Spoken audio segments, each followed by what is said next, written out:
নবীর জন্য জান দিতে পারবেন না? যদি নবীর জন্য জান দিয়ে দেন, আল্লাহ যদি কবুল করে, আপনি চোখটা বন্ধ করে দুনিয়া থেকে বিদায় নেবেন, সাথে সাথে জান্নাতুল ফিরদাউস আপনার জন্য ওয়েট করছে। জোরে বলুন, জোরে বলুন না সুবহানাল্লাহ। কিসের চিন্তা, কিসের ফিকির? নবীর জন্য জানটা কুরবান করে দেবো, কিন্তু নবীর সম্মান নিয়ে ছিনিমিনি খেলা, এটা কোনো মুসলমান বরদাস্ত করবে না। সকলে বলি ইনশাআল্লাহ।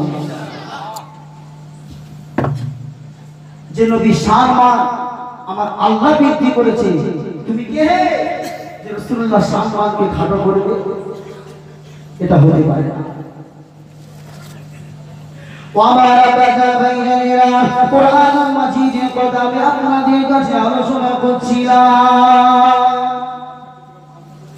আল্লাহ পাক রব্বুল আলামিন তার প্যারা নবীকে কতটা মোহাব্বত করে ভালোবাসেন। আল্লাহ পাক রব্বুল আলামিন যে কুরআনটাকে আজ পর্যন্ত কোটি কোটি কোটি কোটি হাফেজে কুরআনে সিনার ভিতরে আল্লাহ পাক রেখে দিয়েছে। আল্লাহ পাক রব্বুল আলামিন কিয়ামত পর্যন্ত নবীর ওই মুজিজাটা মানুষের অন্তরে অন্তরে আল্লাহ পাক হিফাজত করে রেখে দেবে। জোরে বলুন সুবহানাল্লাহ। ও ভাইরা, হযরত মুসা আলাইহিস সালাতু ওয়াস সালাম আল্লাহকে দেখতে চেয়েছিল। আল্লাহ বললেন তারানি মুসা, সম্ভাবনায় দেখা হবে না, দেখতে পারবে না। আল্লাহ আমি দেখবো না, পারবে না। আল্লাহ আমি দেখলাম তারানি মুসা পারবে না। আল্লাহ একটাবার আপনি দেখা দেন। আল্লাহ বললেন মুসা তুর পাহাড়ে চলে আসো। তুর পাহাড়ে যাওয়ার পরে আল্লাহ পাকুরে তাজাল্লির এক মাছির মাথা কোনা মতো হযরত মুসা আলাইহিস সালাতু ওয়াস সালাম দেখার সাথে সাথে বেহুশ হয়ে গেলেন। কোন নবী আল্লাহকে দেখার সাহস পায়নি, কিন্তু আমার আল্লাহ পাক তার প্যারা নবীকে এতটা মহব্বত করে ভালোবাসেন। আল্লাহ পাক দুনিয়ার জমিন থেকে মেহমান করে জিবরিল আমিন দিয়ে বুরাক পাঠিয়ে আল্লাহ পাক মেহমান করে তার আরশে ডেকে নিয়েছিলেন। একবার জোরে বলুন না সুবহানাল্লাহ, আর জোরে বলুন সুবহানাল্লাহ। আমার ভাইজানেরা, আজ দুনিয়ার বুকে যত নবী আর পয়গম্বর এসেছে, আমার আল্লাহকে দেখার সৌভাগ্য কারো হয় না, কিন্তু আমার এমন একজন নবী উম্মত হয়েছি আল্লাহ পাক যাকে নিজে আহ্বান করে নিজের কাজে বসিয়ে আল্লাহ পাক কথোপকথন করেছিলেন। জোরে বলুন, আর জোরে বলুন সুবহানাল্লাহ।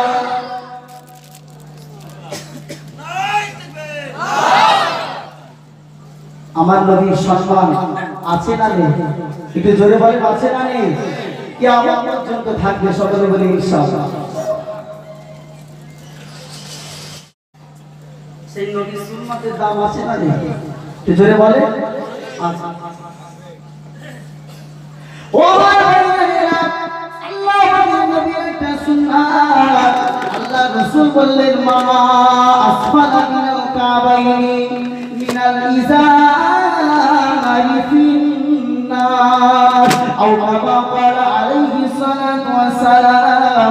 আল্লাহ রাসূল বললেন ও আমার উম্মতিরা শুনে দাও বাবা, মা আসফালা মিনাল কাবাইনি মিনাল ইজারি ফিন্নার, পুরুষের গোড়ালির ওই অংশটা আল্লাহ পাক জাহান্নামের আগুনে পুড়িয়ে দেবে। সেই অংশটা পাজামা দ্বারা আবৃত থাকবে, যে জায়গাটা পাজামা দ্বারা ঢাকা থাকবে, আল্লাহ পাক ওই পুরুষের পাটা জাহান্নামের আগুনে পুড়িয়ে দেবে। আল্লাহ রাসূলের 1000 বছর আগে সমস্ত পুরুষদেরকে লক্ষ্য করে সাবধান করে দিলেন ও আমার উম্মতরা শুনে রেখে দাও, জীবনে যেন কাঠের নিচে কাপড় নিচে তোমাদের জামাটা, তোমাদের পাজামাটা পরিধান করবে না। আল্লাহ পাক কিন্তু জাহান্নামে তোমাদের পাকে পুড়িয়ে দেবে। আজকে যারা ডাক্তার, আল্লাহ রাসূলের 1000 বছর আগে সমস্ত উম্মতের জন্য এই শিক্ষাটা দিয়ে গিয়েছেন। জোরে বলুন সুবহানাল্লাহ, আর জোরে বলুন সুবহানাল্লাহ। নবীর প্রত্যেকটা সুন্নাত আল্লাহ পাক এত মর্যাদাশীল করেছে। প্রত্যেকটা সুন্নাতের পিছনে একটা করে কারণ আছে, একটা করে কারণ আছে। তাহলে সেই নবীর আলোচনা, সেই নবীর জীবন চরিত্র আমরা শুনতে এসেছি, কিন্তু শোনার পরে আজকে আমরা নবীর প্রেমিক বলে দাবি করছি। আর নবী দিবসের দিন আমরা সবাই গোল টুপি মাথায় করে আজকে কি চেনার লাইন নেই যে কে নামাজি আর কে বেনামাজি, চেনার লাইন আছে?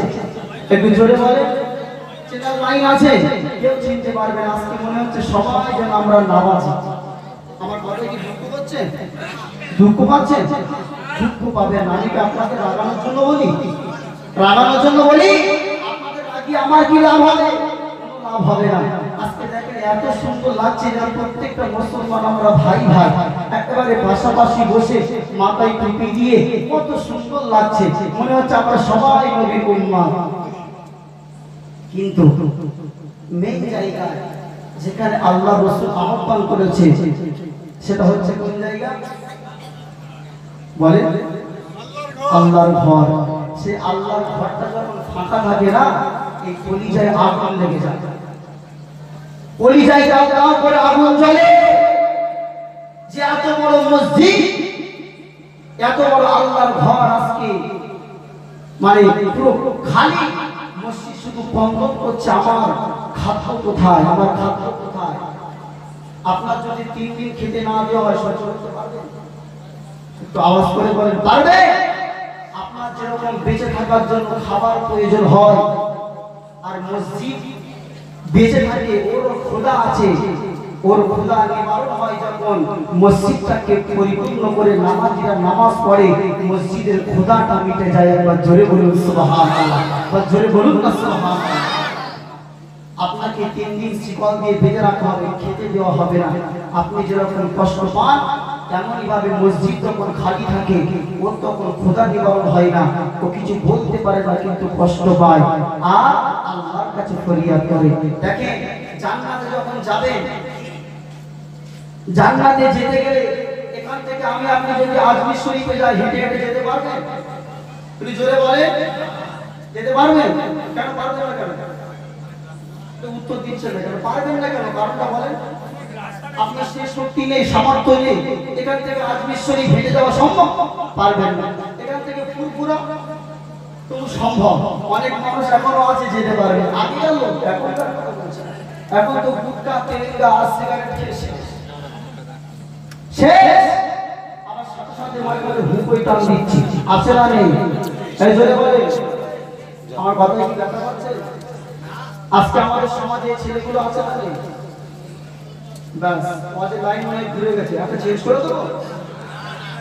আজকে সমাজে হচ্ছে না, হচ্ছে না, এগুলো বলার দায়িত্ব কার? জোরে বলেন কার? কেউ বলে না, মানে বলতে বারণ করছে। কার দায়িত্ব বলেন? একটু আওয়াজ করে বলেন। আপনারা কিন্তু আজকে ডাক্তারের কাছে এসেছেন, ভালো করে বোঝেন। আপনার যদি অ্যাপেন্ডিক্স হয়, আপনার ওটিতে নিয়ে ডাক্তার কি করবে? আপনার কোনো কথা বলার ক্ষমতা থাকবে না যে ডাক্তার বাবু আমার পেটটা না কেটে আপনি অপারেশন করেন, হবে? ডাক্তার বলবে চুপ করে বস, ওটিতে ঢুকি যে আমার হাতে ছুরি, তোর বাঁচানোর দায়িত্ব আমার, যা করবো কাটবো সেলাই করবো আমার ব্যাপার, তুই বেঁচে ফিরতে বলবো, তাই কিনা বলে? কোনো আওয়াজ করতে পারি? এখন আপনারা ডাক্তারের কাছে এসেছে, আমি আপনাদেরকে অপারেশন করব, অপারেশনের দায়িত্ব আমার, আমি ডাক্তার, আপনারা হচ্ছেন রোগী। আপনাদের রোগ কি? আপনাদের অ্যাপেন্ডিক্স নেই, ক্যান্সারও নেই, জ্বরও নেই, আপনাদের রোগ হচ্ছে মাঝে মাঝে আপনারা কি করে রসুনি বা তরিকার বাইরে চলে যান, তাই সেটাকে আমার অপারেশন করে বাদ দিতে হবে। তাতে করে আপনার কষ্ট কেটে সেলাই করে দেব, কোনো আউ চলবে না, সেরে গেলে হলো। মানতে পারবে? ডাক্তারের কাছে গিয়ে ইনজেকশন যখন দেয় লাগে না? লাগে না? জোরে বলে লাগে। ডাক্তার জানে একবার সুইটা দিতে পারলে শরীরের ঔষধ গেলে কাজ হবে, হবে না? হবে না? তারপর আমার কাছে এসেছে, আপনাদের কি রোগ আছে আমি তো জানি না, জানি না, জানি না, জানি না, আমি জানবো না? আপনি বলেন আপনি কি করে জানবেন? আমি জানবো কি করে?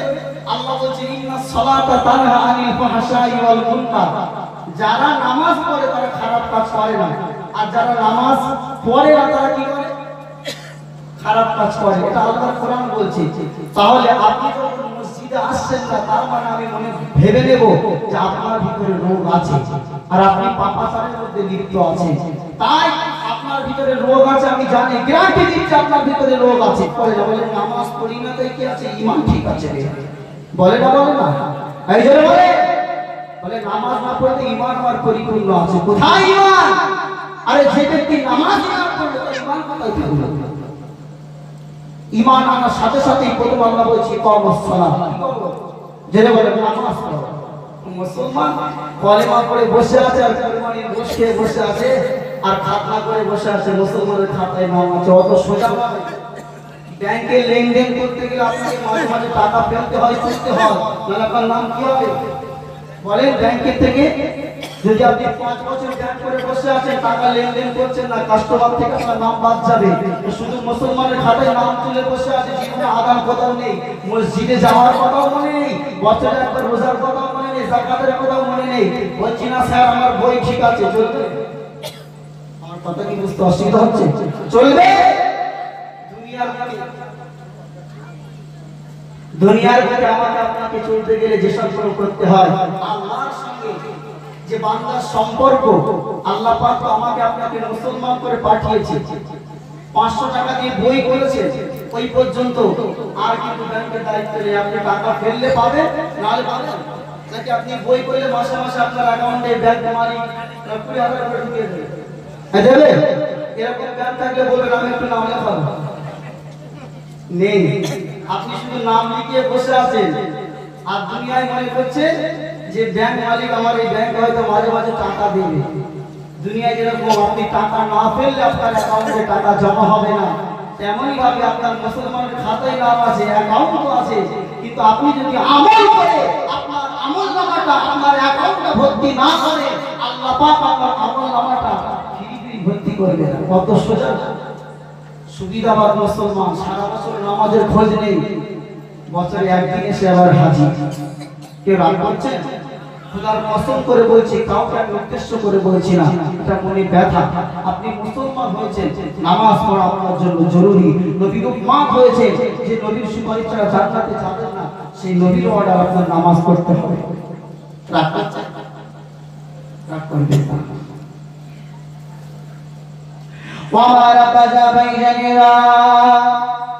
আল্লাহ পাকের প্যারা নবী সুন্নাত কে যদি আপনি ধরি, আল্লাহ রাসূলের সুন্নাতকে মেনে যদি আপনি দুনিয়া বুকে চলি, তাতে করে আমার আপনার কি লাভ হবে? আল্লাহ রাসূল হাদিস শরীফে পরিষ্কার জানিয়েছে, মান আহাব্বা সুন্নতি ফাকাদ আহাব্বানি, সুন্নাতকে মহব্বত করলো, আমি মুহাম্মদ আমাকে মহব্বত করলো, আমি মুহাম্মদ আমাকে মহব্বত করলে কানা মাই ফিল জান্নাহ, আমি নবী একা জান্নাতে যাব না। আমি নবী আমার সুন্নাতকে যারা ধরে মহব্বত করবে, ময়দানে ওয়াসায় কিয়ামতের দিবসে আমি রাসূলুল্লাহ তাদের হাতটাকে ধরে টেনে টেনে টেনে টেনে আল্লাহর দয়ার জান্নাতে নিয়ে যাব। জোরে বলুন না সুবহানাল্লাহ। নবীর হাত ধরে জান্নাতে যেতে ইচ্ছা হয় না? লাইনটা ধরে গেল, আমি কোন কথা বলছিলাম, হেঁটে হেঁটে আজমিরে যেতে পারবে? মনে আছে? মনে নেই? যেতে পারবে না, লাইনটা আমি ভুলিনি। হেঁটে হেঁটে যেমন আজমিরে যাওয়া সম্ভব নয়, তেমনই কিন্তু জান্নাতে যেতে গেলে জাহান্নামকে অতিক্রম করে যেতে হবে। পুল সিরাত নাম শুনেছেন না? পুল সিরাত মনে করেন এই পুল সিরাতটা হচ্ছে আপনার মানে ময়দানে, কিয়ামতের ময়দান থেকে জান্নাত পর্যন্ত পৌঁছাতে গেলে এই পুল সিরাতটা পার হতে হবে। যেমন আজমির শরীফে আপনি হেঁটে যেতে পারছেন না, তেমনই ভাবে পুল সিরাতটাও আপনি পার হতে পারবেন না এমনিতে। কি করে পার হতে হবে? ট্রেনে উঠে গিয়েছেন, আজমিরে যাবেন, বর্তমান পার হয়েছেন, ব্যান্ডেল পার হয়েছেন, শিকার উঠবে না? উঠবে না? বলে স্যার টিকিটটা দিয়ে দিয়েছি। বলে টিকিট তো কাটা হয়নি। কি করবে? যত্ন করে নাস্তা খাওয়াবে নাকি? এটা কি বলছে? কথা বলে আমার কথায় বলে আপনার দুঃখ পাচ্ছে। আসলে ওয়াজের মেহফিলে একটু এরকম না বলে ভালো লাগবে আপনাদের কথা শুনতে। যত জলসার মেহফিল, একটা ক্লাস। যদি চেকার আপনাকে ধরে কি করবে? নাস্তা খাওয়াবে না লাভিয়ে দেবে? ভাগ ধরে লাভিয়ে দেবে। আপনি ট্রেনে উঠলে আপনার টিকিট ছাড়া যেমন আপনি গন্তব্য পর্যন্ত যেতে পারবেন না, পুল সিরাত হচ্ছে আপনার ট্রেন। ট্রেনে আপনি পা দেবেন, ওটা পার হয়ে জান্নাত পর্যন্ত যেতে হবে। কিন্তু যদি টিকিট না থাকে, আপনি বিনা টিকিটে পুল সিরাতে উঠে পড়েছেন, ফারিস্তা বলবে কোন টিকিট বের? বলবে ফারিস্তা টিকিট তো কাটা হয়ে গেছে। কি করবে? ধরে জান্নাতে দিয়ে দেবে নাকি? ওখান থেকে চুল ধরে আজকে জাহান্নামের ভিতরে ফেলে দেবে। যা টিকিট না কিনে ট্রেনে চড়তে এসেছিস, বেয়াদব! দুনিয়া আমল না করে পরিশ্রম করে গাড়ি চড়তে এসছো, আমল নিয়ে আসো, টিকিট নিয়ে আসো, তারপরে আল্লাহর পরিশ্রমকে পার হতে পারবে। দুনিয়ায় যেমন টিকিট ছাড়া আপনি গন্তব্য পর্যন্ত পৌঁছাতে পারবেন না, আর আপনার আমল ছাড়া, আপনার নামাজ ছাড়া, আপনার যাকাত ছাড়া, আল্লাহর বিধানকে মেনে নেওয়া ছাড়া, খোদার কসম করে বলছি, আল্লাহর পরিশ্রমকে পার হওয়া সম্ভব না, সম্ভব না, সম্ভব না। কোশ্চিন কালো পারবে, আমল আপনাকে নিয়ে যেতে হবে। কোনো আলো নেই, পুরো অন্ধকার রাস্তা, টর্চ লাইটও পাবেন না। মরে গেলে টর্চ লাইট দেবে, কাপড়ে বেঁধে ফেলে রেখে চলে আসবে। টর্চ লাইট দুনিয়া থেকে নিয়ে যেতে হবে। টর্চ লাইট কি? আমার আপনার নামাজ, আমার আপনার দান সাদকা, আমার আপনার যাকাত, এটা হবে আমার আপনার ফুলসিরাতের টর্চ লাইট। একবার জোরে বলুন না সুবহানাল্লাহ। যদি সেই লাইট আপনি না নিয়ে যান, ফুলসিরাত পার হতে পারবো? তাহলে জান্নাতের আগে তো ফুলসিরাত, জাহান্নামের উপর দিয়ে রাস্তা চুলের থেকে শুরু আর হিরের থেকে ধার। চুল কত শুরু, তার থেকেও শুরু হবে, কিছু দেখতে পাবেন না, শুধু নিচেই দেখবেন হাবুডুবু খাচ্ছে, আগুনে পড়ে শুধু দাও দাও করে যাচ্ছে। জাহান্নামীরা সময় কেঁদে কেঁদে কেঁদে কেঁদে আল্লাহ বান্দাদেরকে জান্নাতি বলবে,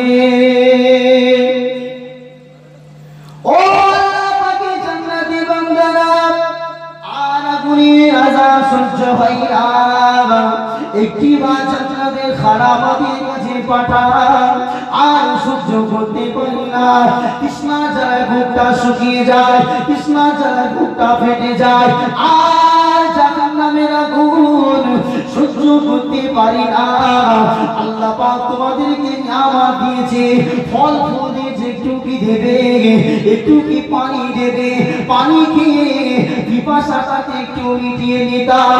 জান্নাতের ওই সময় জাহান্নামী ডেকে ডেকে ডেকে বলবে, ও আল্লাহ জাহান্নামীরা ওয়াহারামাহুমা আলাল কাফিরিন, আল্লাহ পাক জান্নাতের খাবারটা তোমাদের জন্য হারাম করে দিয়েছে। জয় বলুন নাউযুবিল্লাহ। পারেন না। তাই যদি আল্লাহ রাসূলের সুন্নাতকে মেনে, আল্লাহ রাসূলের জীবন চরিত্র শুনে আমরা আমল করে দুনিয়া থেকে যেতে পারি, তাহলে কিন্তু আমাদের গাড়ি হবে, ট্রেন হবে, ওই কোনটা বলে, এই মসজিদ। আপনার আমল থাকবে, মানে টিকিট থাকবে, এই ট্রেনে উঠবেন, আপনার প্রথমেই কেমন চেক করা হবে, হ্যাঁ ঠিক আছে চলো ট্রেনটাকে ছেড়ে দাও। এই মসজিদে যে ইমাম থাকবে, সেও যদি সৎ হয়, সেই ট্রেনের ড্রাইভার হবে সেই ইমাম। আর আপনারা যারা আমার পিছনে নামাজ পড়েন মুক্তাদি, আপনারা যদি সঠিকভাবে পড়েন, আপনারা হবেন সেই ট্রেনের প্যাসেঞ্জার। আর ইমাম আর মুক্তাদি যদি ঠিক থাকে, আমল নামা ঠিক থাকে, ইমাম এই মসজিদটাকে ট্রেন হিসাবে চালিয়ে নিয়ে আপনাদের সকলকে নিয়ে আল্লাহ জান্নাতে যাবে। একবার জোরে বলুন না সুবহানাল্লাহ, জোরে বলবেন না সুবহানাল্লাহ।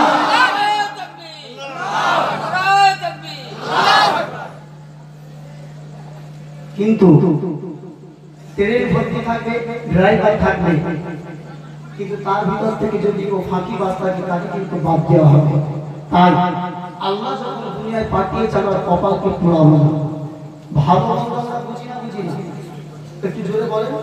আজকে এমন কোনো মানুষ আছে তাকে ওয়াজ করতে হবে যে বাবা নামাজ পড়ো, নামাজ না পড়লে জাহান্নামে যাবে? একটা লোক আছে যে জানে না, সবাই জানে, কিন্তু আমরা দুনিয়ার বিভিন্ন কর্মে লিপ্ত হয়ে আছি, হয়তো নামাজ সঠিকভাবে পড়তে পারছি না, কিন্তু বাবু চেষ্টা করতে হবে না, হবে না? একটু বলেন, চেষ্টা করতে হবে না, হবে না? আপনারা বেনামাজি বলে আমি আপনাকে জাহান্নামী বলবো, এই ক্ষমতা আল্লাহকে দেয়নি। কেউ পারবে না, কোনো বাপের বেটা পারবে না, কেউ পারবে না। আপনি নামাজ পড়েন না বলে আপনি বললেই জাহান্নামে যাবে, এই গ্যারান্টি আমি দিতে পারবো না, বলা যায় না।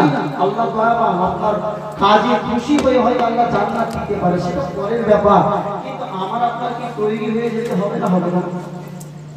তো আমরা সকলেই দুনিয়ার বুকে যতদিন বাঁচবো, আমরা আল্লাহ পাকের যে বিধান নামাজ আছে, অন্তত এই আমলটুকু আমরা করার চেষ্টা করব সকলে মিলে ইনশাআল্লাহ। একটু জোরে বলেন ইনশাআল্লাহ, জোরে বলেন ইনশাআল্লাহ। শয়তান এখানেও ধোঁকা দিচ্ছে, খবরদার ইনশাআল্লাহ বলবে, বললেই কিন্তু ঢুকতে হবে। আর আপনি বলেন না, বললে অসুবিধা কি আছে? আল্লাহ যদি আপনার বলাটাকে কবুল করে, কালকে ফজর থেকে আপনি মুসল্লি হয়ে যাবেন, জোরে হবে না? শয়তানের কাজ হলো কি করে আল্লাহর পথ থেকে বান্দাকে সরিয়ে দেওয়া যায়। এই সত্যি কথা বলেন আপনারা, ইনশাআল্লাহ বলতে বলতে আপনাকে চিন্তা করতে, যদি হুজুরের সামনে ইনশাআল্লাহ বলি আর যদি নামাজ না পড়ি হয়তো আমার গুনাহগার হয়ে যাবে। এটা একটা শয়তানের ধোঁকা। যখন আমরা একসঙ্গে ইনশাআল্লাহ বলছি, এর ভিতরে যদি আল্লাহ কারো ইনশাআল্লাহ কবুল করে, দেখা যাচ্ছে তার ওসিলা করে আমাদের সবার কবুল হতে পারে। পারে না? পারে না? তাই আমরা সকলে নামাজ পড়ব, সকলে জোরে বলুন ইনশাআল্লাহ, জোরে বলুন মাশাআল্লাহ। আল্লাহ কবুল করে নেন, সকলে বলে আল্লাহুম্মা আমিন। একটু মুহাব্বতে দরুদ শরীফ আল্লাহুম্মা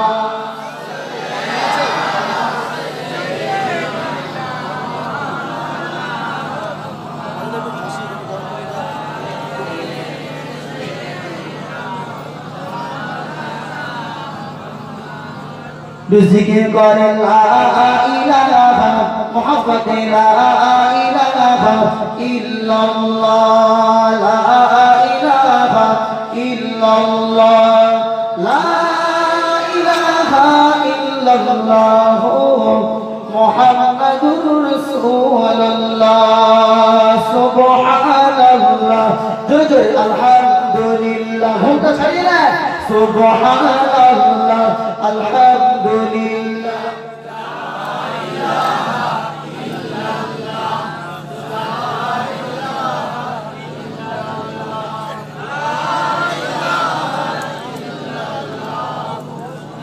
মুহাম্মাদুর রাসূলুল্লাহ। হাসবি রাব্বি জাল্লাল্লাহ, মা ফি কলবি গায়রুল্লাহ, নূর মুহাম্মদ সাল্লাল্লাহ, হক লা ইলাহা ইল্লাল্লাহ, লা ইলাহা ইল্লাল্লাহ, লা ইলাহা ইল্লাল্লাহ মুহাম্মাদুর রাসূলুল্লাহ। আল্লাহুম্মা সাল্লি আলা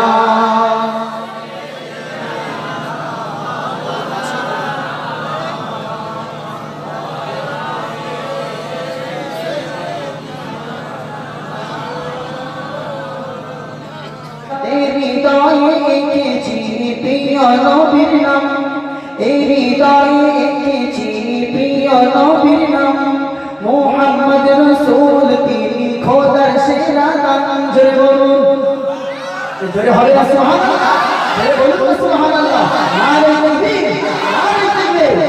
হৃদয়ে এঁকেছি প্রিয় নবীর নাম, মুহাম্মদ রাসূল তিনি খোদার সেরা নাম। হৃদয়ে আঁকি স্বপ্নে রাখি, হৃদয়ে আঁকি স্বপ্নে রাখি, এসে মুছে দিলে ছিল যত দুঃখ জ্বালা, গরিব দুঃখীর মাঝে তুমি পরিয়ে দিয়েছ সুখের মালা। জয় হবে সুবহানাল্লাহ, জয় বলুন সুবহানাল্লাহ। তুমি এসে মুছে দিলে ছিল যত দুঃখ জ্বালা, গরিব দুঃখীর মাঝে তুমি পরিয়ে দিয়েছ সুখের মালা। শয়নে তুমি স্বপনে তুমি, শয়নে তুমি স্বপনে তুমি, তুমি